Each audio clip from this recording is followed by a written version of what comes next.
Hi guys, welcome back to my channel. It's your girl Intentional Favor. If you're new here, thanks for tuning in. On this channel I share my life experiences on issues pertaining to faith, lifestyle, studying abroad, social work, and I do a little bit of vlogging. So if you'd like to join this family here, please feel free to hit that red subscribe button below and also hit the notification bell so that you get notified each time I upload a new video.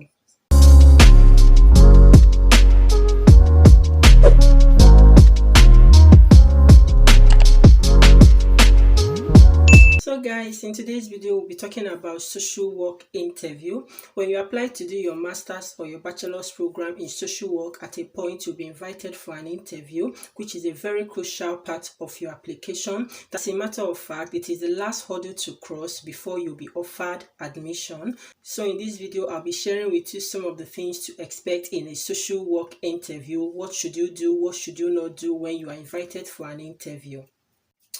Not all programs require an interview before an offer of admission is made, but for social work, you need to go for an interview before you can be offered the admission. This is because social work is a regulated profession and the title is protected. So it's very important that those coming in for the program, they are interviewed so as to assess their potential of taking up the role. You know that as a social worker, you're expected to possess some skills, some qualities like communication. You have to be empathetic and all that. So it's very important that you are assessed to find out if you can fit into the role of a social worker. So this tells you why the interview is very important, and the need for you to do your best at this interview is an opportunity for you to sell yourself or market yourself. It's an opportunity for you to shine. So talk about your skills, talk about your experiences, and I'll be going into all these in details even as we proceed in this video. I go on with specific tips on how to scale through in a social work interview. I'd just like to give like the foundation, some of the things that you should expect in an interview, just the general overview of the interview. Now, if you're a home student or if you are a resident in the country, like you're not applying as an international student, definitely during the interview, you'll be expected to go to the university to attend your interview. Whereas if you're an international applicant, you can do your interview online via Skype, Teams, Zoom. We have so many social media networks that involves video conferencing now. So you can use any of them depending on the one that the university offers. However, I know of some universities that they don't do online interview. Yeah, in my own case, I got invited to some interviews in the universities here in the UK, but as an international applicant, I told them I won't be able to come down. Some universities naturally just knew I'm an international candidate and they just offered me online interview. But there are just these few cases of some universities that even though I'm an international applicant, they told me this is the venue of your interview, this is the date. I emailed them and I told them I'm an international applicant and I requested for an online interview, but they declined, of course. They said no, that I have to come down to the university for my interview. So in that case, in one of those universities, because I really wanted it, I had to apply for a visiting visa here to the UK just for the purpose of attending that interview. Unfortunately, I was denied the visa, so I wasn't given the visa, and I wrote the university, look what happened. They say they can't do anything. So just have this at the back of your mind. If you're an international applicant, some universities will not conduct online, but it's rare. To be honest, it's rare. I think it's just it was one really out of many schools I applied. I requested that I come physically. No, two actually that invited me for interview physically, and they refused to do online interview for me. So this is another thing to consider. But the best is those that can do it online. So why is it that some of them don't do it online? It's because of the interview process. Because ideally, when you come on campus physically for your interview, definitely the interview will involve the one-to-one interview. You have a one-to-one interview with a panel. A lecturer will be there. A lecturer will be there. Sometimes a service user will also be invited for the interview and they will be there to interview. So you have a one-to-one interview. You also have group interview, kind of focus group discussion, where you'll be put in groups and they will give you some topics that you are going to discuss in a group, and some often require you to do presentations. So it depends. Basically, when you are invited for an interview, all universities, they will send you the guide. They'll tell you what to expect if you are going to have a written interview. Yeah, some universities, I remember when I applied to University of Sheffield, I did a written interview.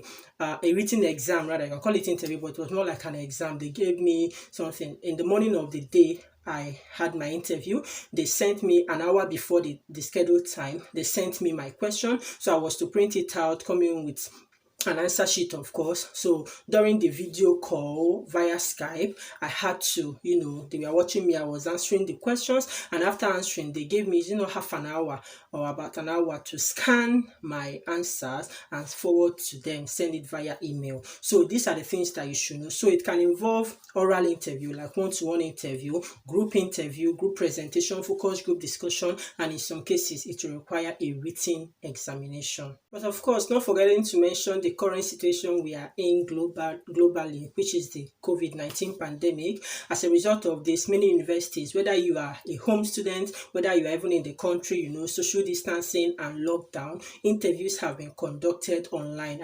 So during the interview, like I said, is an opportunity for you to market yourself, shine as much as you can. So talk about your skills, communication skills, active listening, empathy, organization skills, time management, and all. And also talk about your experiences, whether paid experience or voluntary experience. You can also talk about your personal experiences. I talked about all these when I was talking about personal statement. So if you've not watched that video, I'm going to leave the link in the description box. But now during the interview, writing is different from oral. So during the interview is an opportunity for you to talk extensively about that. When you're writing your personal statement, of course, you will include all this, but in less detailed way. You won't talk about it so much as you will express yourself when you are in an interview orally. So it's an opportunity to talk about that, your personal experiences. Now, don't make this mistake of talking mostly about your personal experiences, maybe because of some experiences you've had. That is why you want to become a social worker. Also talk about your voluntary and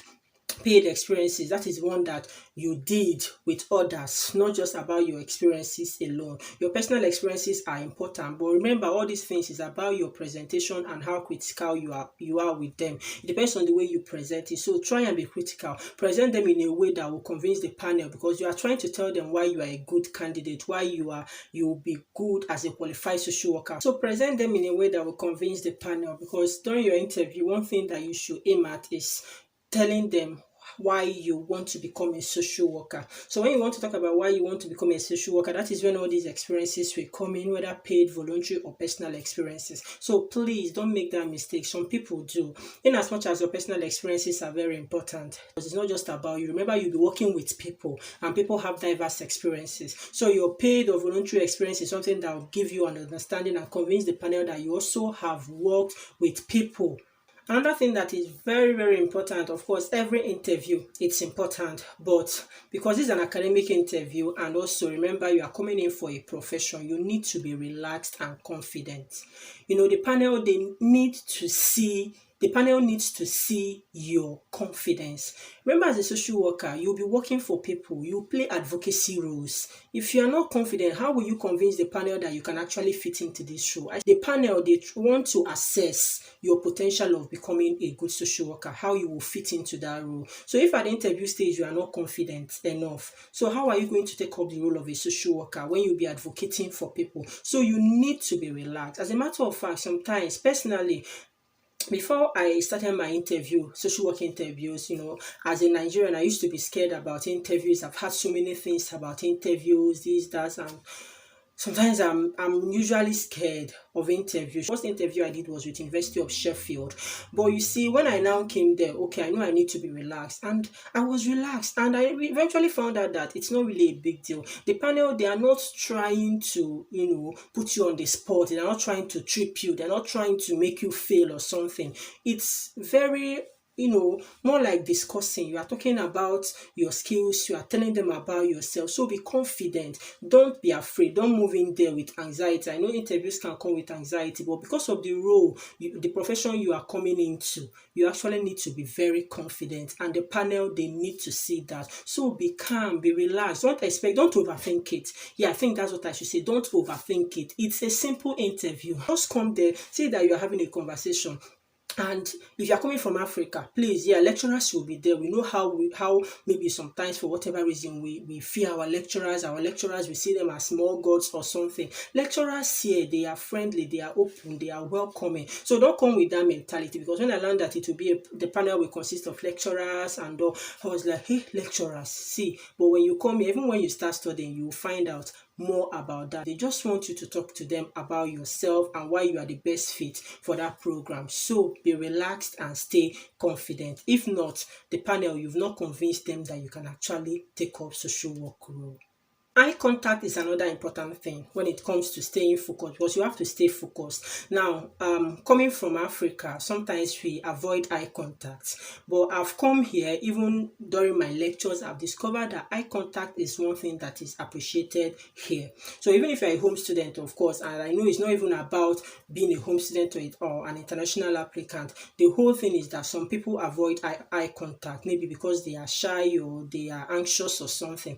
But this is very important. Please maintain eye contact. Maintain eye contact. Yeah, just stay focused. Maintain eye contact. That is not to put you off. So it's not like a panel, they are before you, they're asking you questions and you are looking at the ceiling and answering, or you are looking downwards and answering. That even connotes that you don't have confidence. So that eye contact is very, very important, because of course when you are a social worker, when you take up social work position, you'll be talking with people, you carry out assessments, and how will you be talking to people or interviewing them or something, and you are not maintaining eye contact? Eye contact is very important, so try as much as possible to maintain eye contact during your interview. There is a possibility also that during your interview, because you are advised to prepare. I didn't say this at the beginning, but of course you need to prepare for your interview. Now, every interview, they come with instruction. When a university invites you for an interview, they are going to give you instruction what the interview will look like. If it will be if you have written exam, they will tell you what it's like.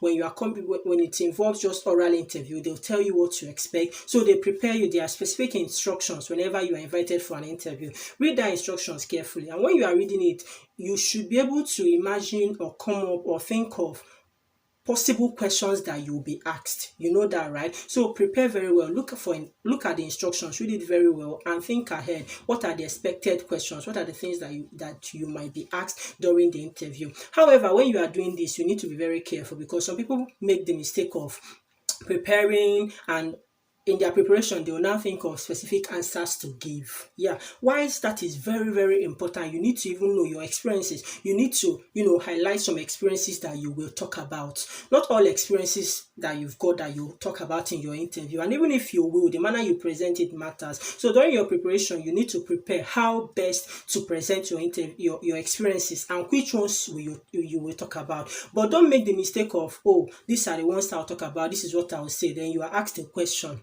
because you already have a prepared template of your interview. You now start talking off point. No, please make sure that you are answering the questions you are asked. And another important thing is, when you are asked a question, if you are not sure, if you don't understand what they mean by that question, please feel free to ask them politely that, can they repeat that I didn't hear that. Just feel free to ask. They will repeat the question, or they will explain what they mean by the question. So don't assume. So if you don't understand the question, please ask. Don't just based on what you think they are asking, or maybe because you already have an answer that you want to give, you now talk about it. Make sure that your answer resonates with the question you are asked. So at this point, I want to give tips about group work. Maybe when you are put in a group to have a discussion, maybe a focus group discussion or something, it's very, very important that because I think one of the things that the panel, they are trying to find out or get in that is ability to work in a team. Of course, as social workers, we work in a team, and we even have multidisciplinary teams where you work with other people from other disciplines, not only social workers. So during that process, one important thing I would like to say is, please don't take over the team. There's this potential that maybe they are talking, they gave you a topic that you know so much about and that is of interest to you. Please don't take over the group. Don't just keep talking and talking. Involve others. Feel free to ask people, so do you have a different opinion? What do you think? What do you have to say? Ask people. Don't take over the group. And also, please don't be dormant. Like, don't just stay there and be watching others talk. Please make an input. Very, very important. So it's all about creating a balance. Don't take over the group, and at the same time, don't just be dormant. Talk. I want to say this, especially for international applicants or people that are not so versatile when it comes to social work. That's why it's very important that you do your research. Know much about social work. I don't know how much you know about social work. I've been reluctant to film a video about what social work is all about because I think it's something everyone can find on web. But if you want a video on that, please let me know in the comment section. Then I'll film what social work is all about. But you really need to carry out your research. Carry out your research about what social work is all about. Know some topics about social work, some things, because another thing that is important in social work is policy. Know how government policies, housing, employment, and all that, how it affects the service users you'll be working with. This is another thing you can also highlight in your interview that will give you a high score. I remember in my own case, I think I'm mixing two things together. Just follow me as I go. But I think in my interview, I talked about how, I also mentioned it in my personal statement, how some policies are not effective in Nigeria, coming from Nigeria. And that is one of the things that bettered my passion for social work. I said so many things about Nigeria. Of course, I wasn't lying. These are things that are obvious to everybody. Everybody knows it. So I talked about how the health system is so bad because I've got experience working in a hospital. I see people, they can't foot their bill, even children. There is nothing in place for them. As a result of that, some will even say, please, let's just go. We cannot pay the bill. And the more they stay in the hospital, their bills keep accumulating. And because they don't want to do that, they would rather get discharged against medical advice. And at the end of the day, either the child dies or the case worsens and they are back at the hospital. So these are some of the things that are not going on so well. So talk about how legislation, how some policies of the government are affecting the vulnerable people we work with. This is one thing that will make them see the passion you have for social work. This is one thing that will make them to know that, oh, this person can be a good advocate for the vulnerable. You can advocate for the poor. So show all that in the interview.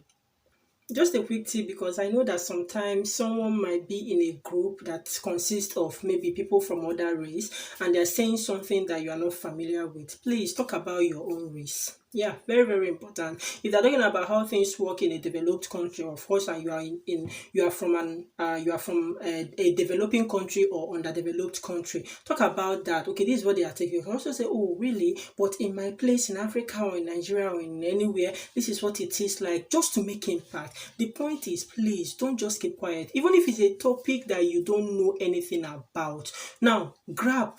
Be sharp, be smart, okay? When people are talking, of course, you are not that daft that when people are saying some things, you can't be nodding and say, oh, that is true. One thing that you can do just to make sure that you don't keep quiet, even though you don't know nothing about it, please reaffirm what someone else says.